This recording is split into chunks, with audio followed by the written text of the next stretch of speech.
Hello YouTube, classic Oldsmobile here. Figured I'd make a quick video because I don't think I've ever had these cars quite lined up like this. It's my 1983 Oldsmobile 98 Regency Brougham and my 2021 Kia K5 EX with the 1.6 turbo. They're not perfect. I just did a quick bath. First good bath of the season, trying to get all the grime off them. They both need a good buff, a little bit of paint correction. This car, the top is on order for this car. This is going to be getting done this summer. Don't know if I'm going to make a video on it because I have no idea what I'm doing, to be honest with you. So we're going to figure that out as we go. Don't mind the fishing rods. So that's going to be getting done this summer.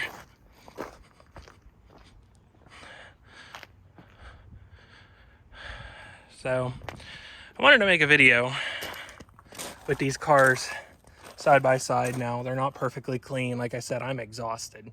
I've been at this since about 11. Having two cars, especially one that's black and one that's white, not easy. This car needs cleaned out. It's accumulated stuff from sitting over the winter here. But I gave it a quick little wipe down.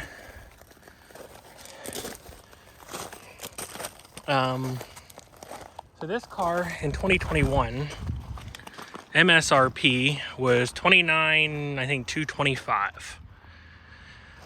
This, which I have the sheet, which I can get you the exact numbers, was right around $14,000, $15,000 in 1983, depending on dealer holdback and such. I'm going to gray out the paper and I'll probably stitch it into the video so you can see it. So with adjusted for inflation, this car was around 35 to 40,000, give or take, in 2021 or 2022. And this car would have been about 29 in 2021. 2020 is when I bought it. Right now, this car probably goes for about 32 because of the market, but that's a whole different story. Yeah, so they're both cleaned up side by side. I just kind of wanted to make a quick video on what you got in 1983 for around $35,000 to $40,000 and what you get in 2021 or 2022 now for about $29,000.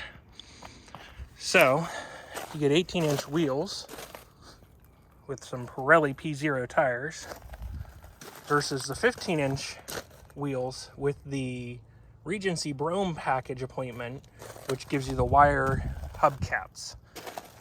All right, you got a vinyl top. This is technically dark autumn maple metallic. Not that you can tell anymore, but like I said, that's getting done this summer. You got the black interior with the panoramic sunroof, Syntex material, which is a synthetic leather, 8-point-inch screen with Apple CarPlay, wireless phone charger, heated and cooled seats, lane departure, lane keep, all the fun stuff. This car averages out about 22 miles per gallon is what I'm getting. I do short trips and around the city with a little bit of spirited driving here and there. But I've gotten it up to about 37, 38 on the highway, and about 27 in the city, give or take the time of the year and what you're doing. This car probably gets about 10. It was supposed to get about 15 new. This has the 307-liter V8. This puts out a whopping 140 horsepower in this engine. And this 1.6-liter turbo puts out about 180. This puts out, I think, 250 foot-pounds of torque. Don't quote me on it. I could be wrong. This one, I think, is in the 200s as well.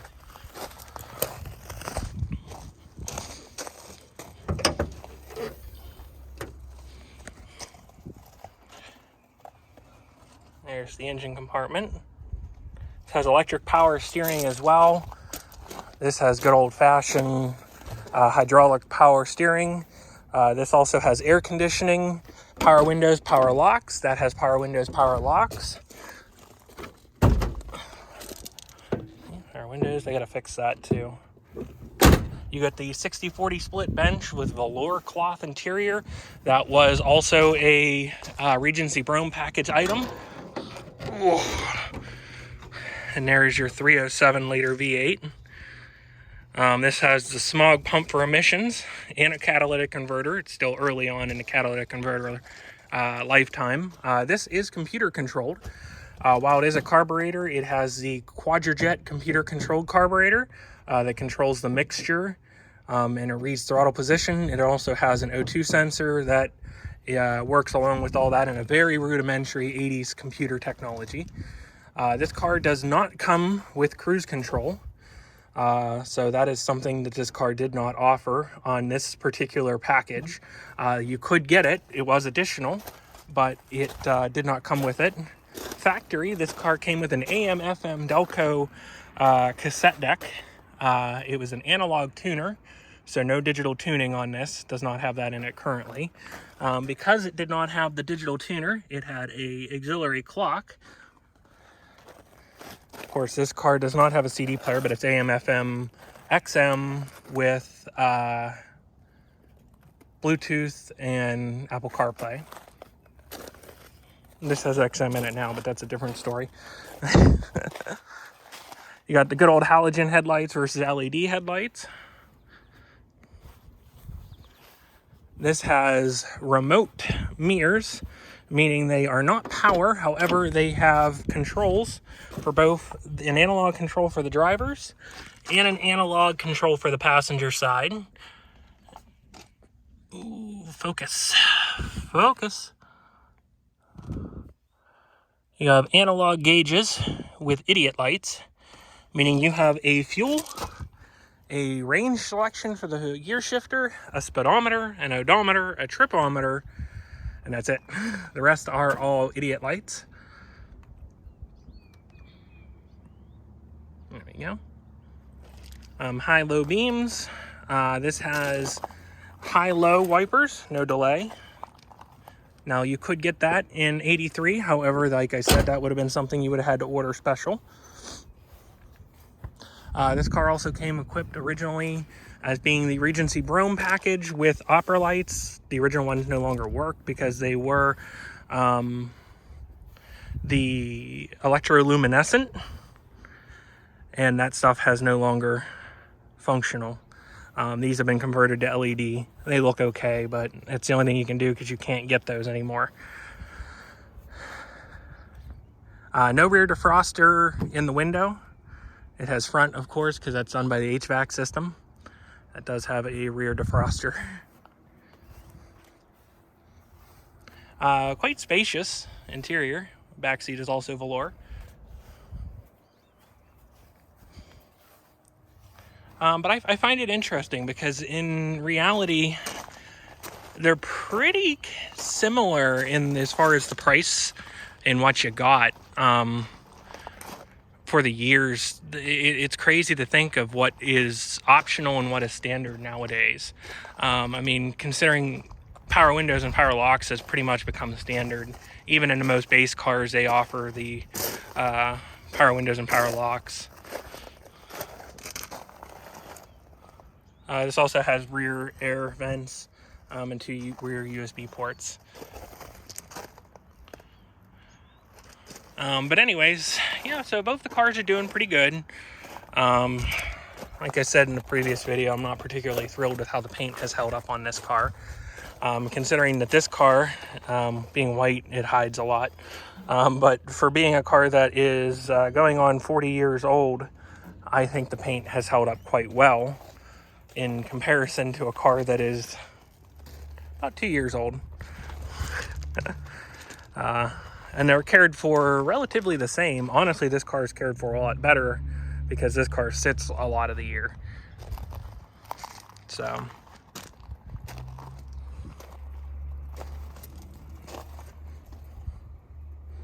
but anyways, this car of it's now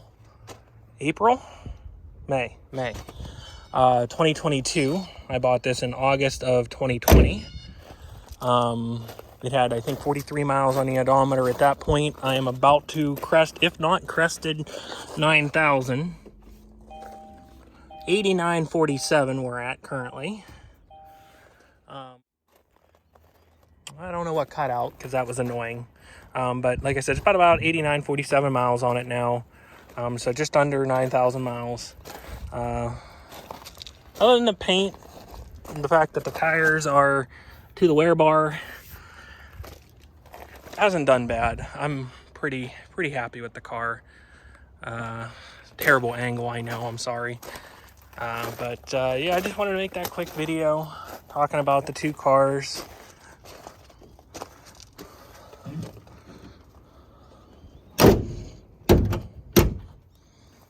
Pretty knowledgeable as far as this car's, options. I've done a lot of research. I'll try to stitch in the video the that didn't work. I'll try to stitch in the video the information as far as the original build sheet for this car, and maybe I'll put some of the window sticker stuff for that car as well, just to compare. But the Oldsmobile's doing well. Just cleaned up for the first time this year. Like I said, it's a rough clean, just to get it presentable and drivable.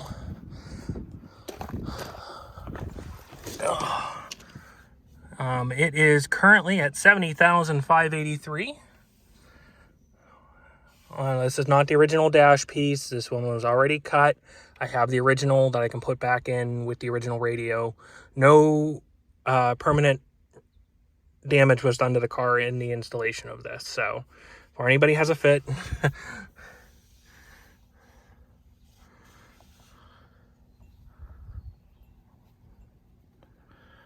but anyways, yeah, I'd like to thank you for watching. Hope that maybe some of you might have enjoyed this. I don't know how good this video is going to turn out because it's very sunny and I'm shooting on my iPhone versus my GoPro. But if you have any questions, comments, concerns, as long as you're not too negative, I guess, go ahead and put them down below. If there's anything you'd like to see as far as comparing these two cars and anything you want to see on either one of these cars, leave that down below. And I hope everybody has a good day. Please subscribe for more. There will be more content coming this summer. As far as what, I'm not fully sure yet, but I am working on some stuff to try to get some content for you guys. Once again, thanks for watching. Have a good one.